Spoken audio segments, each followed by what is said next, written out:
जय श्री राधे कृष्ण दोस्तों, स्वागत है आप सभी का हमारे YouTube चैनल पावरफुल हिंदू धर्म में। आप सभी पर भगवान विष्णु तथा माता लक्ष्मी की कृपा सदा और सर्वदा बनी रहे। आज हम आप सभी को वैशाख मास में कथा अध्याय 8 का श्रवण कराएंगे। आइए श्रवण कीजिए कथा अध्याय 8 का।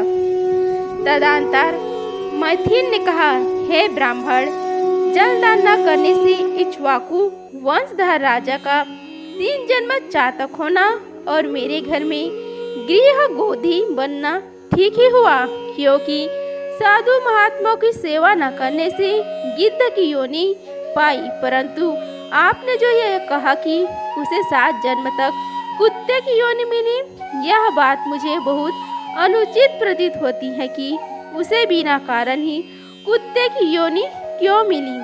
हे विप्र, मैं आपका प्यारा शिष्य हूँ, आप मेरे इस संशय को दूर कीजिए। राजा के प्रश्नों को सुन महायशस्वी श्रुतदेव ने धन्य धन्य कहकर कहने लगे, हे राजन, हे पाप रहित, जो तुमने पूछा मैं उसका समाधान कहता हूँ। यही बात कैलाश की शिखर पर शिव जी ने पार्वती जी से कहा था। सब लोगों की रचना कर उनकी अमुष्मिक और यही 2 प्रकार की स्थिति बनाई, जल सेवा, अन्न सेवा और औषधि सेवा। हे महाभाग, ये तीनों ऐहिक इस लोक की स्थिति के हेतु हैं।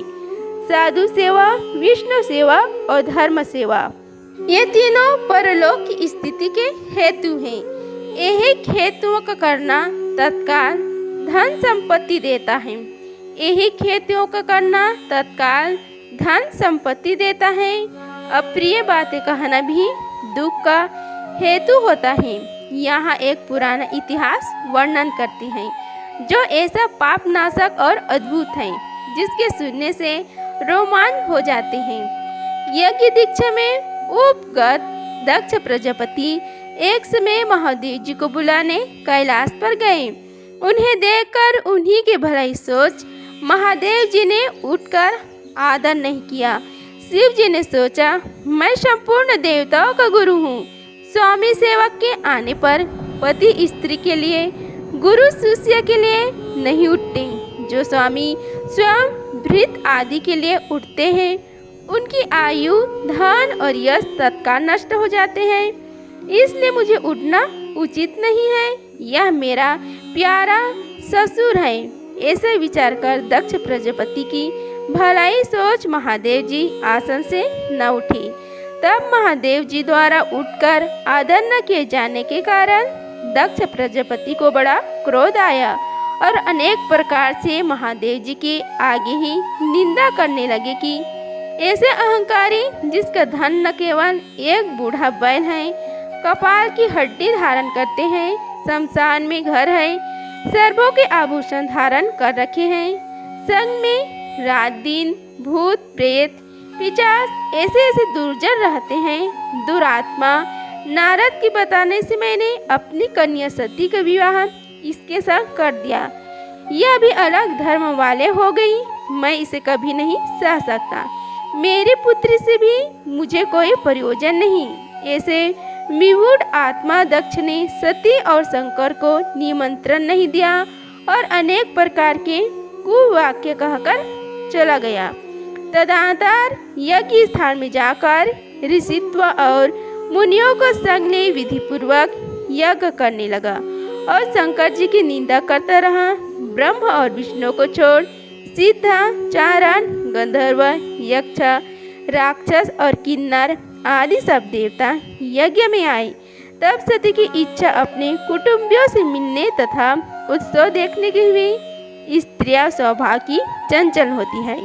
महादेव जी के मना करने पर भी जाने की मन में ठान ली और महादेव जी से बोले, हे वरवड़िनी, सभा में बैठकर वह मेरी सदा निंदा करते हैं, जो तुमसे सही न जाएगी और तुम निश्चित ही शरीर त्याग दोगी। आते तू अपने पिता के घर मत जाओ, वहाँ जाने से तुम्हारा कल्याण नहीं। इस प्रकार समझाने पर भी सती न रुकी, अकेली घर से निकल पैदल चल दी। तब नंदी ने चुपचाप सती को अपनी पीठ पर बैठा लिया और महादेव जी के करोड़ों भूत आदि गण पीछे चली। सती जी महलों में होती हुई किसी के न बोलने पर उदास हो गई। महादेव जी की बात याद आकर यज्ञ मंडप में गई। वहाँ पर भी दक्ष प्रजापति और सभा के सब लोगों को अपनी तरफ देख किसी के न बोलने पर सती जी वहाँ पर खड़ी होकर रुद्र की आहुति तक पिता की चेष्टा देखती रही। जब दक्ष ने रुद्र को छोड़ आहुति दी तो सती की आंखों में आंसू भर आकुला कर बोली, बड़ों को अपमान करने से कल्याण नहीं होता। तुमने रुद्र की आहुति नहीं दी है। ये जितने ऋषि मुनि महात्मा इकट्ठे हैं उन्होंने भी तुम्हारी दुष्ट बुद्धि दूर नहीं की। विधाता इनके भी विमुख ज्ञात होता है। सती के ऐसी बातें कहने पर पूषा देवता मुख फाड़ हंसने लगा। शुक्राचार्य दाढ़ी और मूछ फड़काने लगे। बहुत से भुजा पांव और कक्षाओं को फड़फड़ाने लगे और दक्ष निंदा करने लगा। उनकी बातों और पति निंदा सुनने का प्रायश्चित करने के लिए क्रोध से लाल हो शरीर त्याग करने का विचार कर सबको देखते देखते सती होम की अग्नि में गिर पड़ी। सती के गिरते ही बड़ा हाहाकार मच गया। महादेव जी के घर भागकर शिव जी के पास पहुँचे और सब कथा कह सुनाई। शिव जी ने यह सुनते ही उठकर कलान तक के समान क्रोध से एक जटा उखाड़कर पृथ्वी पर दे मारी, जिससे बड़ा बलवान महाकाय वीरभद्र उत्पन्न हुआ। उसके सहस्त्र भुजा थी और रूप यमराज के समान था। वह महादेव जी के सम्मुख हाथ जोड़कर कहने लगा, क्या आज्ञा है। यह सुन रुद्र भगवान क्रोध करके अपने सन्मुख खड़े हुए वीरभद्र से बोले कि तुम बड़े बड़े बलवान भूतगणों को अपने साथ ले जाकर मेरी निंदक दक्ष का नाश कर दो, जिनके कारण मेरी प्रिया सती को शरीर त्याग करना पड़ा। महादेव जी की आज्ञा पाकर वे सभी यज्ञशाला में पहुँचे और देवता असुर मनुष्य आदि सब शुभ भट्टों को मार गिराया। पूषा के दांत उखाड़ डाले तथा दुरात्मा भृंगु की दाढ़ी मूछ उखाड़ डाली। जिसने जो अंग फड़काया उसका वही अंग वीरभद्र ने उखाड़ फेंका और दक्ष की सिर की रक्षा भृंगु के मंत्र बल से करने के कारण बड़े उद्योग करने पर भी सिर न कटा। तब रुद्र ने स्वयं आकर उस दुरात्मा का सिर काट कर अलग कर दिया और यज्ञ में जो आए थे उनका संहार कर गौड़ों सहित कैलाश को चले गए। मरने से जो बचे थे वे ब्रह्म जी की शरण में गए। उनको संग ले ब्रह्म जी कैलाश पर पहुँचे। महादेव जी का क्रोध शांत कर समझा बुझा कर उन्हें ले यज्ञशाला में गए और जो यज्ञ में मरे गए थे उन सबको जीवन दान कराया। सदाशिव ने दक्ष के धड़ पर बकरे का सिर रख दिया। उसी से उनकी प्रसन्नता के लिए बम बम बम किया जाता है। बकरे की दाढ़ी भृंगु के मुंह पर लगा दी। पूषा के जहाँ तहाँ अंग लगाकर सबके सिर जोड़ा और सबका कल्याण कर दिया। दक्ष की यज्ञ पूरा कराकर देवता अपने अपने स्थानों को गए और शिव जी के नैष्ठिक ब्रह्मचार्य व्रत धारण कर गंगा तट पर पुण्डंग वृक्ष के नीचे तप करने लगे। दक्ष पुत्री सती ने हिमांचल के घर उसकी स्त्री मेनका के गर्भ से जन्म लिया और वहीं पर उनका पालन पोषण होने लगा।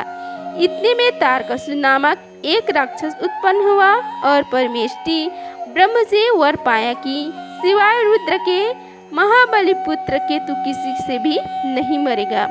यह बात सुन उसने सोचा कि शिव जी की कोई स्त्री तो है ही नहीं, पुत्र कहाँ से होगा। वह सब लोगों और देवताओं को सताने लगा। तब देवताओं ने दुख पा ब्रह्म जी की शरण ली। ब्रह्म ने देवताओं को समझाया कि रुद्र भगवान की पत्नी सती ने पहले अपने पिता की यज्ञ में शरीर त्याग दिया, अब हिमांचल के घर जन्म लिया है जिनका नाम पार्वती है और रुद्र भगवान हिमांचल के शिखर पर घोर तप कर रहे हैं। किसी तरह पार्वती का प्राणी ग्रहण कर रुद्र भगवान से कराना चाहिए। ब्रह्मा की यह वचन सुन सब देवता इंद्र को लेकर अमरावतीपुरी में गए और बृहस्पति जी से सलाह कर अपने कार्य सिद्धि के लिए इंद्र ने नारद और कामदेव को बुलाया। उन दोनों को बुलाकर नारद जी को हिमाचल के पास कहला भेज कि वह अपनी पुत्री जो पहले दक्ष की कन्या थी उसको शिव जी की पत्नी बनाने को नियुक्त करें। नारद जी ने जैसे कहा गया वैसे ही करने चले गए।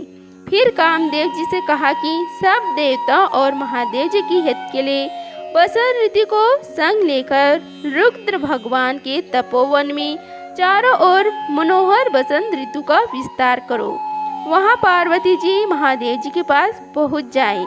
तब धनुष पर बाण चढ़ाकर ऐसा मारो कि महादेव जी की मोहित होने पर उनका संगम होने पर सब कार्य पूरा हो जाए। कामदेव ने जो आज्ञा कहकर बसंत ऋतु अपनी स्त्री रति और अनुचरों को संग ले उस ओर शीघ्र जा अपनी शक्ति को असमय में बसंत ऋतु उत्पन्न करा दी, जिससे चारों ओर वन में शीतल मंद सुगंधित वायु चलने लगी। दैवत उसी समय महादेव जी भी पार्वती की सेवा से प्रसन्न हो उन्हें गोदी में बैठाकर कुछ कहने लगे। तब कामदेव ने प्राण प्रिया के संगम का उचित समय जान महादेव जी के पीछे वृक्ष की ओर से एक बार छोड़ दिया, जिससे महादेव जी के ने मन चंचल होने से चित्त में व्याकुल हो इधर उधर देखा तो कामदेव दिखाई पड़ा। क्रोध से अपनी मस्तक की तीसरे नेत्र को खोलकर पार्वती को दूर करके ऐसे तीक्ष्ण अग्नि प्रकट की सब संसार भयभीत हो गया और उस अग्नि से धनुष बाण सहित कामदेव भी भस्म हो गया। देवता अपने कार्य की सिद्धि समझकर तथा बसंत और रति भयभीत हो भाग गई। पार्वती डर के मारे आग बंद कर दूर हट गई और महादेव जी भी अंतर्ध्यान हो गई। हित की इच्छा करने वाले देवताओं को कुछ भी फल की सिद्धि नहीं हुई, उल्टा अनर्थ हुआ।